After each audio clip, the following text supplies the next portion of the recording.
It was by far the most watched Democratic primary debate ever, with more than 15 million people tuning in. After two Republican forums, the other side finally took the stage last night in Las Vegas, or at least the five who qualified did. Adam Riley has a look back at some of the bigger moments. It was clear from the outset that Hillary Clinton was a marked woman. By moderator Anderson Cooper, you and your husband are part of the 1%. How can you credibly represent the views of the middle class? And by her Democratic rivals. Leading us into Iraq under false pretenses. But as it turned out, all that pressure gave Clinton a chance to show how strong a candidate she really is. The economy does better when you have a Democrat in the White House, and that's why we need to have a Democrat in the White House in January 2017. Governor O'Malley. There were a few weak spots, like when she was pressed on her relationship with Wall Street. Senator Sanders, Secretary Clinton just said that her policy is tougher than yours. Well, that's not true. But they were the exceptions. For 2 hours, Clinton was more nimble and charismatic than her opponents, and also seemed to be having more fun. Secretary Clinton, do you want to respond? No. Governor. Bernie Sanders had his moments too, but while his trademark economic populism struck a nerve, I believe in a society where all people do well, not just a handful of billionaires. Sanders stumbled on both gun control and foreign policy. I think Mr. Putin is going to regret what he is doing. And then there were the other guys. Maryland Governor Martin O'Malley was uneven, but had flashes where he impressed. It's time to stand up and pass comprehensive gun safety legislation as a nation. Senator Sanders, I want you to... That's more than you can say for Jim Webb and Lincoln Chafee, who gave us the debate's most surreal moments. To say the enemy soldier that threw the grenade that wounded me, he's not around right now to talk to. Glass-Steagall was my very first vote. I just arrived. My dad had died in office. I was appointed to the office. All of which left Hillary Clinton looking about as inevitable as she was supposed to be. Adam Riley, WGBH News. So did the debate change minds? Will the five make it to round two? Will a vice president join them? With me now are three people who had favorites heading into last night. Robert Pinsky, three-time poet laureate for the United States, has been leaning towards Sanders. Pleasure to meet you, Robert. Andrea Cabral, former state secretary of public safety, who's Clinton all the way. And Matt O'Malley assures us he's no relation to Martin O'Malley, but he's supporting him anyway. Great to see you, City Council. Let's deal with quick synopses, each of you, for your own candidate. How'd your guy do? I thought he did wonderfully, and he had the best, loudest applause. Certainly when he said, "I'm sick of emails, let's forget it," and he shook Hillary's hand. And his main idea was, in one word, democracy. But did he expand his base or basically preach to the converted last night, Robert? I think people who were afraid he couldn't get elected probably were listening when he said, Republicans win when not many people vote. The only way we can defeat the forces I'm against is to have lots and lots and lots of people vote and lots of people give money. As I say, there's a word for that. It's called democracy. You must have been smiling last night. The conventional wisdom, which often is wrong, virtually everybody said your candidate won the night. Yes, no? She did win the night.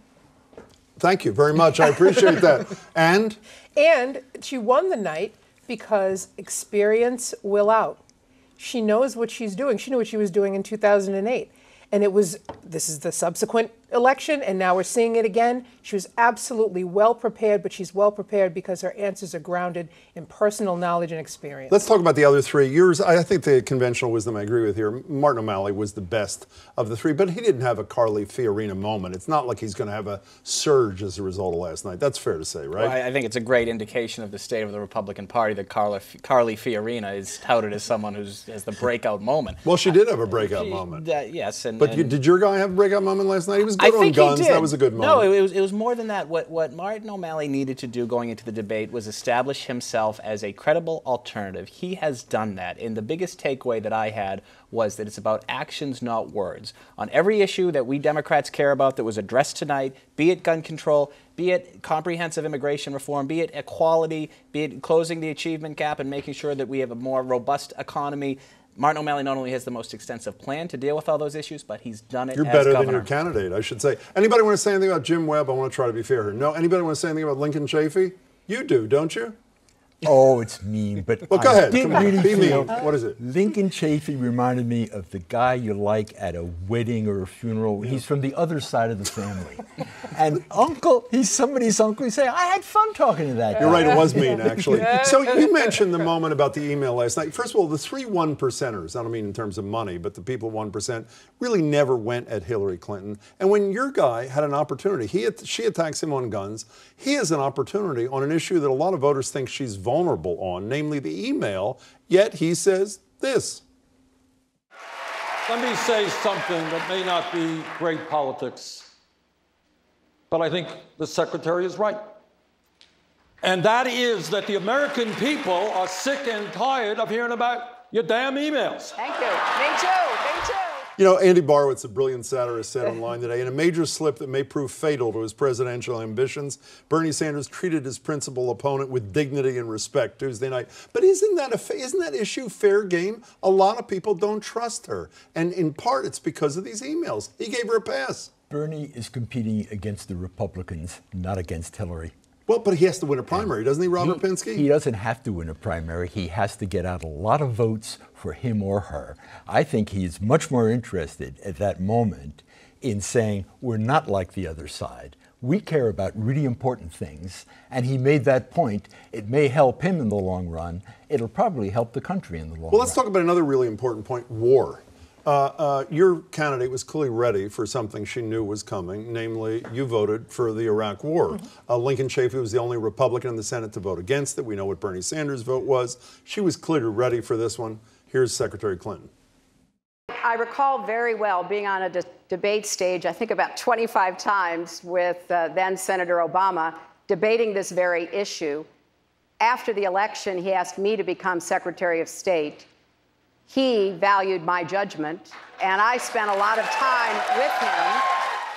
It's a great answer, but someone who's pretty well respected in the Democratic ranks, former Senator Ted Kennedy, the late Ted Kennedy, said the most important vote he ever took was his vote against the Iraq War. Does a glib answer like that essentially cause the issue to disappear, and should it, Andrew Cabral? I don't think that was a glib answer. I think that to suggest that someone casts a vote in their entire career and all that they've devoted to public service and in politics should be judged on that one vote makes no sense, as we clearly saw with Lincoln Chafee later on when he was chastised basically by Anderson Cooper about the first vote that he took, and he gave a series of excuses for that vote. What she was basically saying is, she has subsequently said that that vote was a mistake, but her judgment ought not to be called into question, and was not, in fact, called into question by the president who wanted her to be his Secretary of State. Okay, so let's talk about an issue that clearly, at least in my estimation, in this race so far, his guy Bernie Sanders has owned. Income inequality, Hillary Clinton saying the right thing, so Martin O'Malley,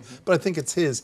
He, Fiorina, I know you don't like it, Donald Trump, and I would argue Carson are tapping into something that his guy is tapping into, this anger thing with the public. Doesn't that give an opening, provide an opening for Bernie Sanders that nobody else on the Democratic side has, Matt? I think the biggest winner of last night's debate was the Democratic Party. What does that mean? That means that for the last 5 months, all we have heard about is that carnival barker with the bad comb over and his crew demonizing people, demonizing sexes, demonizing races, talking about people. And for the first time, you had the Democrats have a debate. Admittedly, we need more debates, but you had them putting out concrete ideas. You're absolutely right, there's a lot of anger out there, but Martin O'Malley, and I would suggest Hillary Clinton and Bernie Sanders as well, have the better plans to get at them. Okay, let me try again then with you. When she was asked the question, a variation on the question I just asked Matt O'Malley, she says, you know, aren't you the insider? How can you be? She says, I can't think of anything more of an outsider than electing the first woman president. I mean,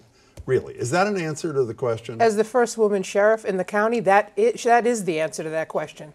A woman's perspective. Your gender makes you the outsider? A woman's perspective makes her an outsider because there is so little of it in politics. And she also followed that up with talking about the household economics, the things that matter to millions and millions of women who head their households, whether it's control over one's own body, whether it's control over the minimum wage. She may have said that one line because you're in a debate and you have time limits, but she attaches the significance of that to specific concrete issues. And I would add, she was the only one on that stage that repeatedly pointed people to her specific plans and answers. I mean, that was the one thing I didn't think we heard at all from Bernie Sanders. He would list problems. He said exactly how he would pay for for his plan to make college free for all, one of the most important issues in America, college debt. He said he would attach a tax to some Wall Street gambling, and I think that was the exception that sort of proved the rule throughout the night. Okay, how does this guy break through? I mean, this proves that Matt's right. This proves that Matt's right. The contrast is with the Republicans.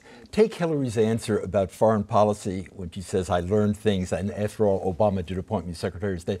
Contrast that with Jeb Bush being asked, well, Iraq was not such a great idea, and you seem to have all the same advisors that your brother had. And he said, well, that's the guys who know about foreign policy. It was so lame. It was so incredible. Does he remind you of that uncle standing in the corner at the wedding? No, he's the guy you meet at the wedding. You say, I'd rather talk to Uncle Lincoln. Excuse me. Very quickly, the thing that offends me most, we only have 30 seconds left, 10 seconds each, is there's been one Democratic debate, no vote will be cast for 3 months, and people in my profession are basically saying, unless Joe Biden enters, it's over. It ain't over, is it? Oh, of course it's not over. This is, as everybody says, all of this is premature, and the important thing is how many people are going to vote. Is it over? Nothing's ever over in politics. And while I don't necessarily think that I think Joe Biden has less of a reason to get in now than he had before the debate. I think he would have been better served getting into the debate and mixing it up with everybody. Nothing's ever over. How about you? You look at the primary cycle for the Democratic and the Republican Party in every election for the last 4 years going back. It always changes, but to your point, Jim, we absolutely need more debates. Debbie Wasserman Schultz is wrong on this. It's better for the party, Amen. Better for our nominee. Better for small d democracy. Robert Pinsky, it's a pleasure to meet you. And by the way, if you want to see him, he has an evening of poem, jazz, November 13th at the Regatta Bar in Cambridge. We know we can find you at the City Council. Matt, where do we find you? Usually here. Nice to see you. Andrea Cabral, Counselor, pleasure. Great Good to see all three of you.